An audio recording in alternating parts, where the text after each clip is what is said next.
Halo Sobat Catur semua, selamat bertemu kembali. Pada video kali ini akan saya persembahkan sebuah partai yang sangat sensasional, partai yang sangat indah dan cantik.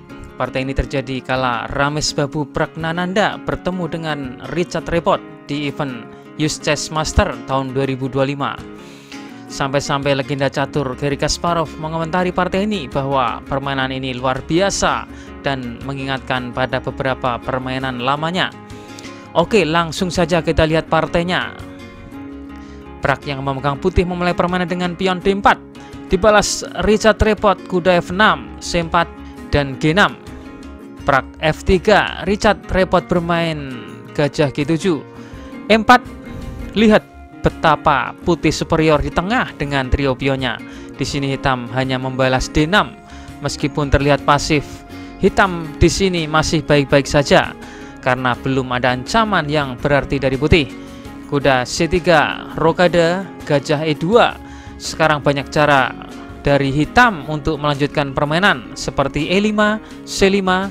Ini semua adalah lanjutan yang populer, tapi Repot suka jalannya sendiri. A6, jadi mungkin ingin melanjutkan dorongan pion B5. Putih melanjutkan gajah E3, kuda D7, menteri D2. Jadi pion F3 ini menghentikan kuda ke G4. Rencana putih adalah menempatkan gajah ke H6 untuk bertukar dan memperlemah pertahanan hitam. Selanjutnya akan ada badai pion di sisi sayap raja. Jadi sangat penting bagi hitam untuk serangan balik di sisi sayap menteri.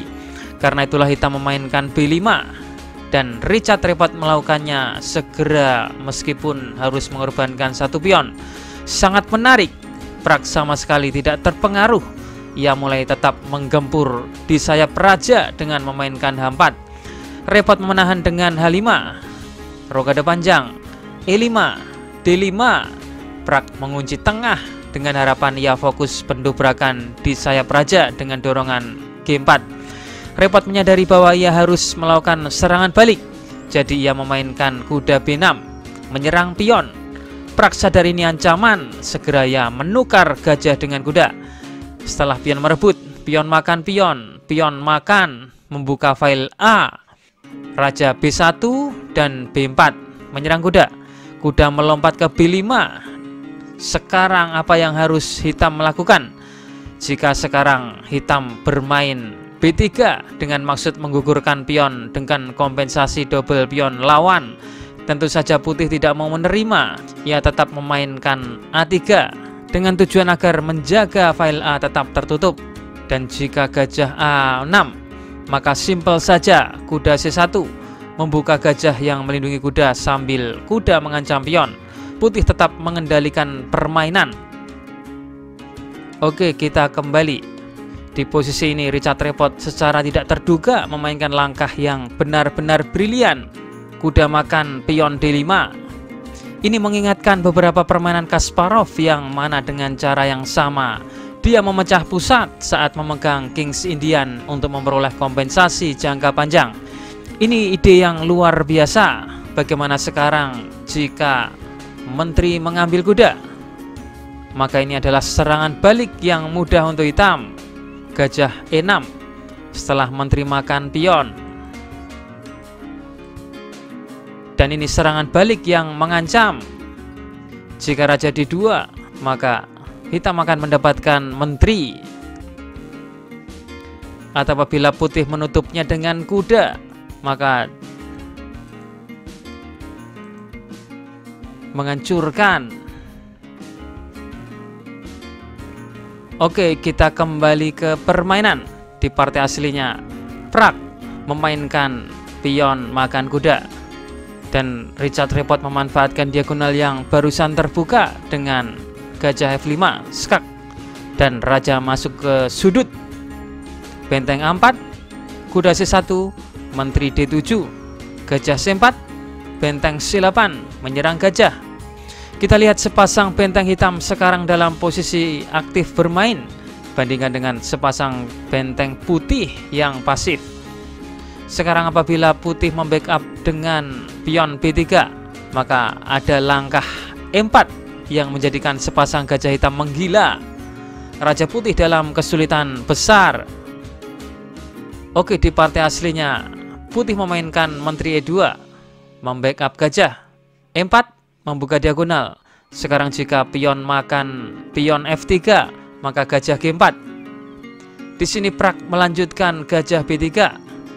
Pion makan pion F3, pion makan benteng A5.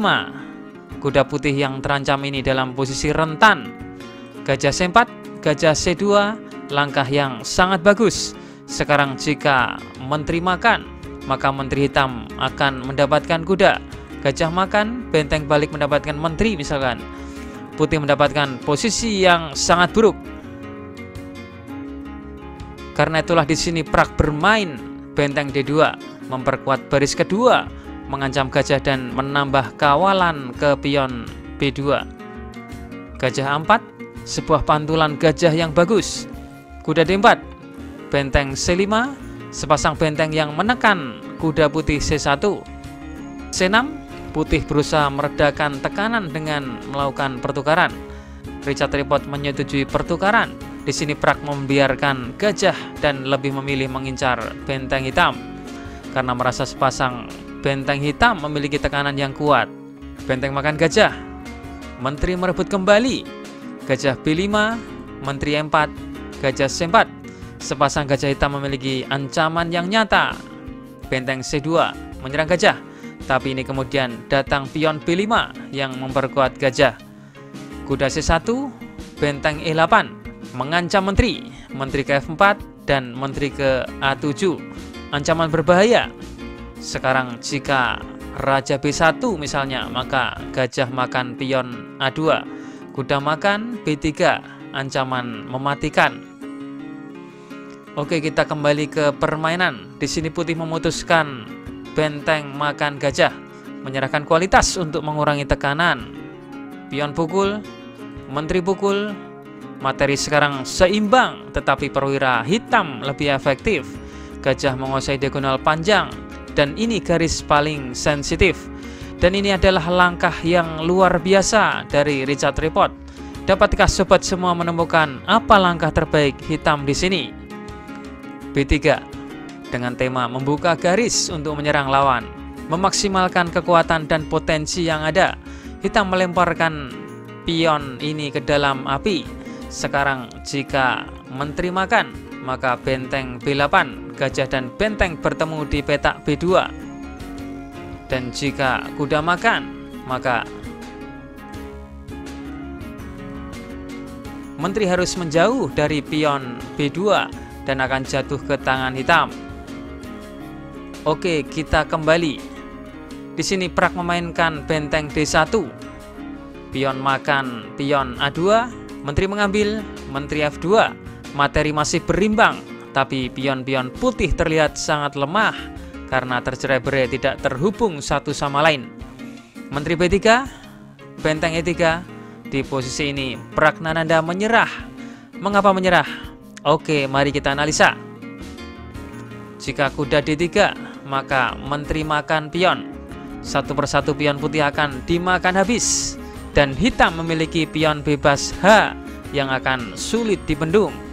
Sungguh kemenangan yang sangat brilian dari Richard Tripod. Oke, sekarang apa langkah terbaik di partai ini? Langkah ke-15 dari hitam, kuda mengambil pion, adalah langkah pelopor yang menghancurkan dan mendobrak keadaan. Langkah ini membuat pusat menjadi cair dan hitam bisa memiliki kesempatan membuka diagonal bagi gajahnya. Setelah gajah ini terbuka, putih terus dalam keadaan yang sulit. Cara Richard Tripod membangun serangan sangat brilian, mengingatkan kita pada saat kejayaan Garry Kasparov. Sekian dan terima kasih. Terima kasih telah menonton.